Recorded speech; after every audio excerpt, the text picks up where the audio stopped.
তোমরা সবাই কেমন আছো? আশা করি খুব ভালো আছো। দেখো, আমি আলুটাকে এরকমভাবে কেটে নিয়েছি, একদম পাতলা পাতলা করে। তা আমি আলু দিয়ে বেসন দিয়ে আমি চপ করব। তা আমি কিভাবে করব শেষ পর্যন্ত ভিডিওটা দেখতে থাকো। দেখো বন্ধুরা, আমি এখানে বেসন নিয়েছি। তা আমি পরিমাণ মতন বেসন নিয়েছি।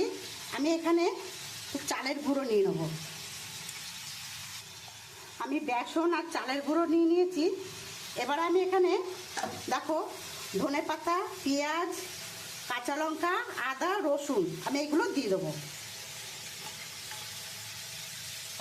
এখানে আমি পরিমাণ মতন হলুদ দিয়ে দেবো, আমি নুন দিয়ে দেবো, আমি এখানে একটু লঙ্কার গুঁড়ো দিয়ে দেবো। এবার আমি খুব ভালো করে অল্প অল্প জলে আমি মেখে নেব।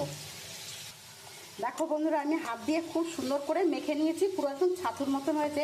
এবার আমি জল দিয়ে দেবো। দেখো বন্ধুরা, আমি খুব সুন্দর করে মেখে নিয়েছি, মানে আমি একদম পাতলা করিনি। এবার আমি আলুগুলো এরকমভাবে দিয়ে দেবো। আমি এবারে তেলটা গরম হয়ে গেছে, এবার আলুগুলো আমি এভাবে ছেড়ে দেবো।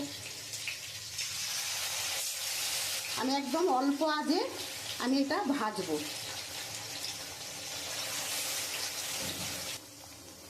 দেখো বন্ধুরা, আমার খুব সুন্দর করে ভাজা হয়ে গেছে। এবার আমি তুলে নেব।